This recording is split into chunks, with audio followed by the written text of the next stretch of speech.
California, where officials have shut down a beach after kayakers reported A 7-mile stretch of Southern California coastline will remain closed until officials determine that the water is safe for swimming. It began quietly, almost too quietly for the scale of what was discovered. On a hazy morning off the Southern California coastline, a group of Navy divers conducting routine sonar scans near a well-mapped underwater trench detected something anomalous, an object that didn't belong. It wasn't a natural formation, nor was it a known wreck. At first, it registered as a series of symmetrical lines buried beneath layers of sand and sediment, hinting at something structured, something designed. Within hours, that strange sonar image had triggered a rapid escalation. Military vessels appeared seemingly out of nowhere. Black helicopters buzzed overhead, and entire swaths of California's iconic beaches, from Santa Barbara to Laguna, were abruptly shuttered, cordoned off by security forces who offered no explanations. Before we start, smash the like and subscribe buttons for more updates. The shutdown was total. Lifeguard towers were abandoned. Surfing competitions were canceled mid-event, and beachgoers were turned back with urgency by armed personnel. What would normally be packed stretches of sand transformed into ghostly, echoing coastlines patrolled by unmarked vehicles and uniformed figures who weren't speaking to the press. Civilian drone activity over the restricted areas was jammed or forcibly landed. Even local authorities, usually in the loop for these sorts of events, seemed as puzzled as the public. Something had been found beneath the ocean floor, and the US government wasn't taking any chances. What made this particularly alarming was the speed and secrecy of the lockdown. Unlike previous events involving unexploded ordnance or toxic waste concerns, this time the federal response carried a tone of absolute control and uncharacteristic coordination. Normally, independent agencies, the US Navy, NOAA, and even NASA, were reportedly working from the same mobile command centers set up miles inland from the restricted zones.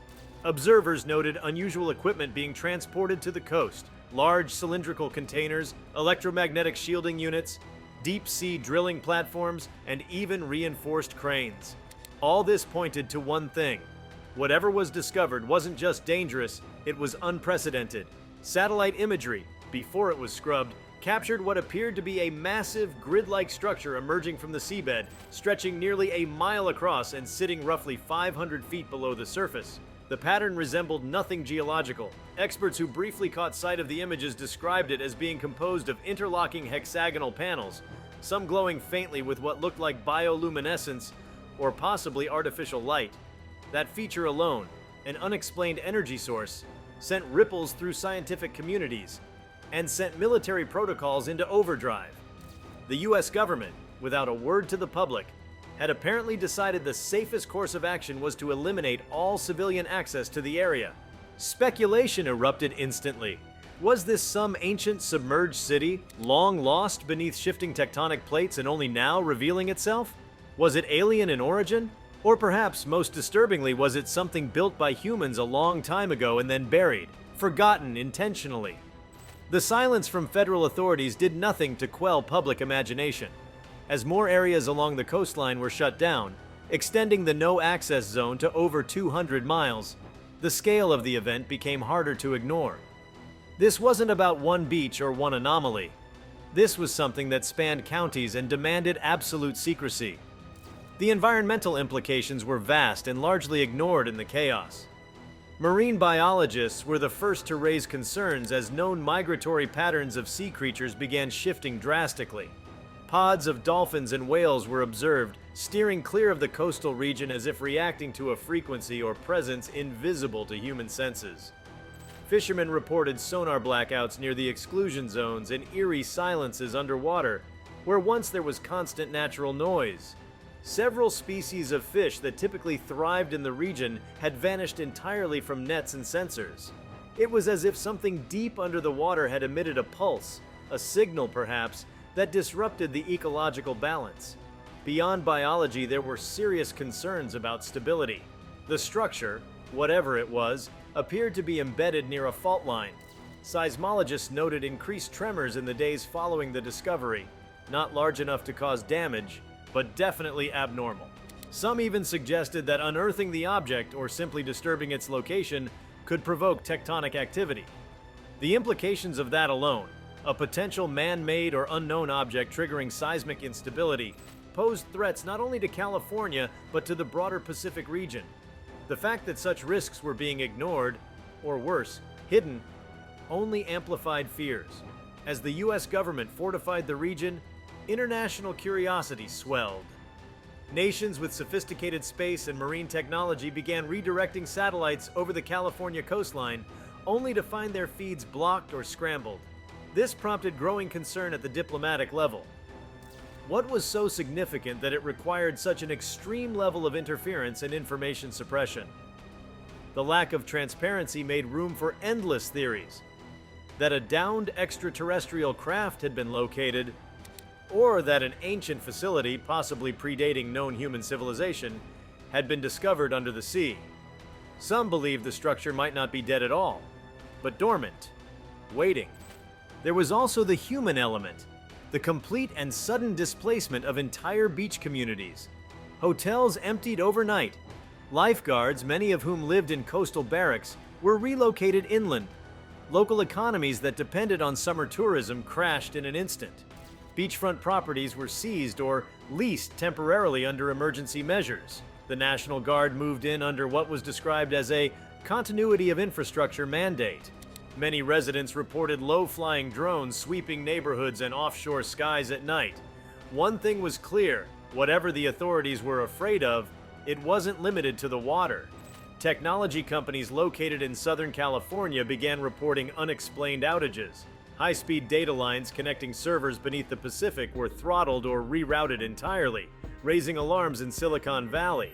Engineers described odd fluctuations in electromagnetic readings, pulses that coincided precisely with ongoing operations in the offshore exclusion zone. These disturbances weren't just minor glitches. In several instances, backup systems were triggered automatically, implying that whatever energy was radiating from beneath the ocean could impact not only sea life and seismic stability, but digital infrastructure as well. That introduced a new, deeply troubling question. Was the object or structure beneath the Pacific some kind of active technological system? Journalists, desperate for answers, resorted to satellite trickery and leaks from civilian contractors, though most footage was swiftly removed from public access.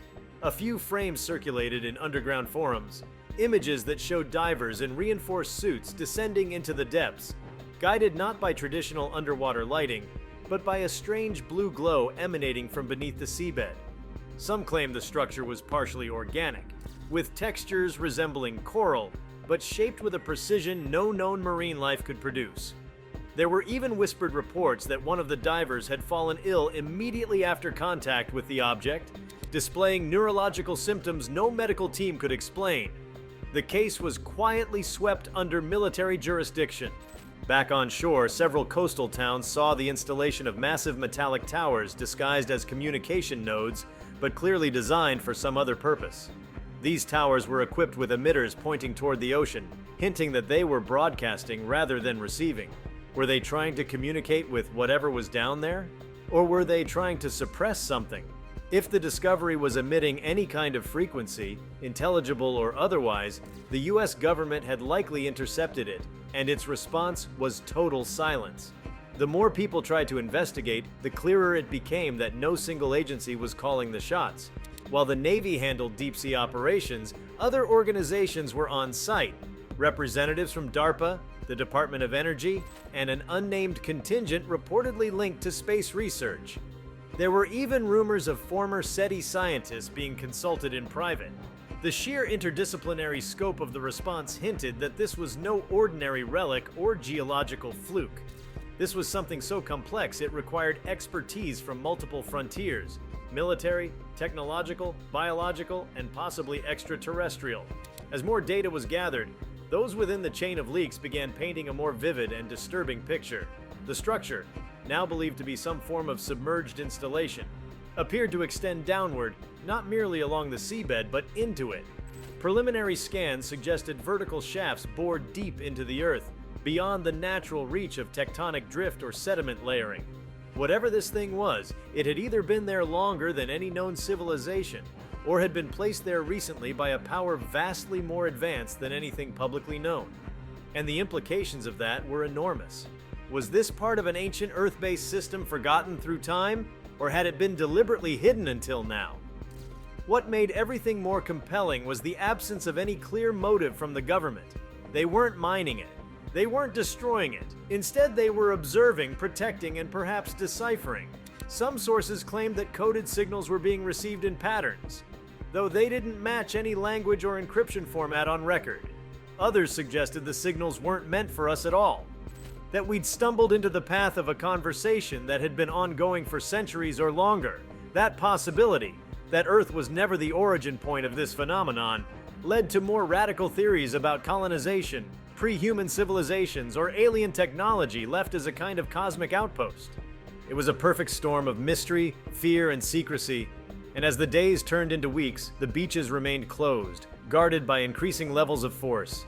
The ocean itself became a silent observer, holding within its depths a truth too great to be shared. As sunbathers were replaced by surveillance towers and fishing boats gave way to sonar vessels, the coastline of California entered a new chapter, one written not in sand or sea, but in the unreadable geometry of whatever lay sleeping beneath. Whatever had been found underwater wasn't just a structure. It wasn't just a machine or artifact. It was a message, a presence, a discovery so large that the world wasn't ready to confront it openly. The shutdown of California's beaches was just the beginning of the silence, not the end. Something ancient or impossibly new had stirred beneath the waves, and everything, from the sand to the satellites, was now watching. As the days wore on, the intensity of activity along the Southern California coastline only deepened. While the public remained locked out of the beaches, the real work was happening miles offshore and hundreds of feet beneath the waves. What had begun as an odd sonar ping had now become the single most classified operation on the West Coast. New naval ships, larger and heavier than any previously stationed there, arrived under the cover of night. These weren't standard vessels. They carried equipment not typically associated with marine research or salvage. Gigantic magnetic cranes, self-contained pressure domes, and anti-corrosion chambers were deployed into the exclusion zone. This wasn't an investigation anymore. It was an excavation. The structure itself had become the subject of obsessive attention from the agencies involved. Though still officially unnamed, internally it had been designated with a string of alphanumeric codes ending in R9, a designation typically reserved for items of unknown origin. Sources who had access to fragments of leaked mission briefs described the object as a fixed lattice submerged beneath a fault-intersecting trench, with implications of it being intentionally placed there. It wasn't adrift, it wasn't debris, it was installed, anchored, built with purpose. Multiple exploratory dives had already been conducted by autonomous underwater vehicles, drones capable of withstanding pressure levels no human could endure. These drones relayed high-resolution 3D scans of the structure's surface, which revealed not only intricate design patterns but mechanical apertures, ports or valves that seemed capable of movement. That discovery changed the tone of the operation immediately. What had been considered a dormant relic was now under suspicion of being functional. Yet no one knew whether its functions were passive, reactive, or dangerously active. One of the most startling revelations came from mineral analysis conducted on microscrapings retrieved from the structure. These weren't composed of any known alloy. The material itself had a unique molecular symmetry, stronger than titanium, more resilient than any carbon composite. But it wasn't just a feat of engineering. It carried electromagnetic properties inconsistent with Earth-based elements. It conducted energy differently. Instead of dispersing charge, it contained it intelligently. Whatever the material was, it was not inert. It responded to scanning equipment as if aware it was being analyzed. That alone had scientists and military strategists scrambling to reassess their approach. Back on the mainland, a new kind of containment perimeter was being constructed. Not just fences or barricades, but full-scale surveillance networks, multi-layered geofencing systems that could detect and respond to drone incursions, unauthorized communications, and even specific sound frequencies. It was as if the government feared not just human interference, but something more elusive. Frequencies were being monitored at a level never before seen in civilian operations. Massive dishes hidden in the hills above Malibu began rotating toward the Pacific at fixed intervals, capturing low-frequency pulses from the deep ocean. The discovery had also sparked a quiet panic within cybersecurity circles. Major tech firms began reporting anomalies, packet data losses that corresponded exactly with energy surges detected offshore. These weren't simple hacks. Encrypted files were being corrupted mid-transit. AI systems monitoring deep learning algorithms were disrupted by seemingly random data noise that, upon analysis, formed repeating sequences. It was as though the structure, or something around it, was generating a field of influence that affected both physical and digital systems. That kind of field could not arise from passive mineral properties. It had to be generated by a system, a machine, something designed to broadcast. The Department of Energy, which typically remained in the background during such events, stepped forward in full force. Dozens of black trailers bearing the DOE insignia began operating out of a former airstrip inland, ferrying equipment and personnel directly to naval staging areas. Reports emerged that a classified energy protocol had been activated, typically reserved for high-risk nuclear scenarios. But there was no nuclear material involved, at least none known. What warranted that level of energy protocol remained unexplained. Some suspected the structure was siphoning ambient power from its surroundings, and the protocols were a safeguard in case it began pulling more than the local grid could handle. Elsewhere, scientists stationed at global neutrino observatories detected minute deviations in background neutrino flux, changes so subtle they would have gone unnoticed if not for their exact alignment with the initial discovery date. These flux changes corresponded to activity within the Earth's crust, but not along expected fault lines or geothermal hotspots. Instead, they centered on the coordinates of the submerged structure. If the data was correct, something within or below that installation was interfering with the planet's subatomic equilibrium, and it wasn't natural. Meanwhile, small-scale tremors began to increase in both frequency and unpredictability. Though no major earthquakes occurred, the tremors were felt as far inland as Bakersfield and even touched the southern edge of Nevada. They didn't fit standard tectonic models. Instead of radiating from fault intersections, they rose vertically, as if something deep below the structure was either expanding or activating.